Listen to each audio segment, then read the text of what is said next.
Notre enquête commence en Languedoc-Roussillon, l'une des régions les plus vantées de France. En 2001, dans l'Aude, le petit village de Treilles est parmi les premiers à accueillir des éoliennes. 16 machines de 80 mètres de haut alimentent 30 000 foyers, sans émettre de gaz à effet de serre.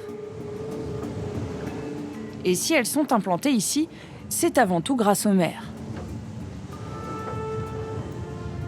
Vous avez le sentiment de faire un geste pour la planète? Oui, tout à fait. Et c'est pas qu'on a l'impression, on fait un geste pour la planète, parce que je préfère cette énergie-là au nucléaire. Un petit geste pour la planète, mais un grand pour le portefeuille de la commune. Les éoliennes sont exploitées par une société privée, Eolres.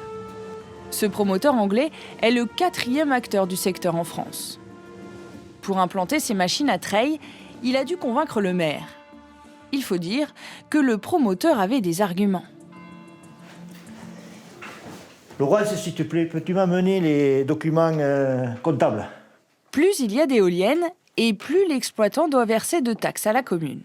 Avec 16 machines, Treilles a touché le gros lot. La taxe professionnelle, c'était 287 000 francs, 287 240 francs.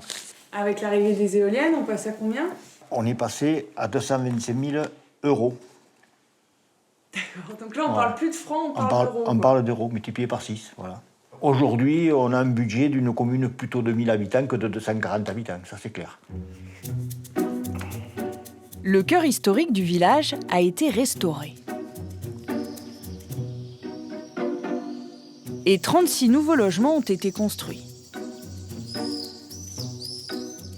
Aujourd'hui, les habitants de Treilles bénissent ce vent lucratif qui a redonné vie à leur village moribond. Bonjour, monsieur le maire. Bonjour. Bonjour. Bonjour. En 20 ans, le maire n'a jamais augmenté les impôts locaux. Et il a même réussi à créer des emplois. 11 personnes qui travaillent pour la commune. C'est des jeunes issus de Treilles. Sinon, vous seriez peut-être parti? Oui, bien sûr, sûrement. Je suis très contente de rester dans la commune et avoir un emploi à ma commune. Voilà. Donc ici, on dit vive les éoliennes, quoi. Ah oui. On dit vive monsieur le maire. Que se cache-t-il derrière ces champs d'éoliennes qui font désormais partie de notre paysage? Un marché de 3 milliards d'euros par an et dont l'essor ne fait que commencer. Aujourd'hui, les éoliennes produisent près de 4% de notre électricité. L'objectif est de 10% en 2020. La France compte 5000 éoliennes et leur nombre devrait tripler d'ici 5 ans. Ça rapporte, et puis deuxièmement, c'est à la mode. C'est ce qu'on appelle de l'écolo-business. Les promoteurs sont parfois prêts à tout pour implanter leurs éoliennes.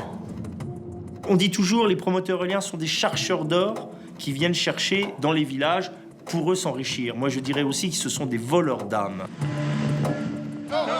Nous avons rencontré des riverains exaspérés par les nuisances de ces géants d'acier.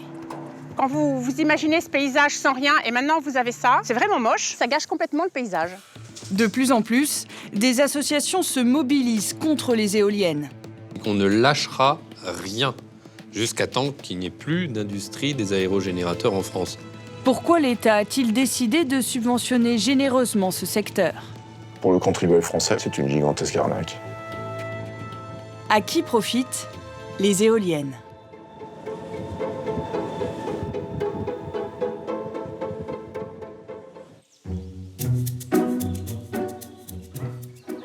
La Ramière, dans le Lot, une commune de 340 habitants. Ici, quelques moulins à vent, mais aucune éolienne à l'horizon. Pourtant, il y a 2 ans, un projet a semé la zizanie dans le village. À quelques kilomètres de là, dans cette jolie demeure du Moyen-Âge, vit un irréductible opposant aux éoliennes.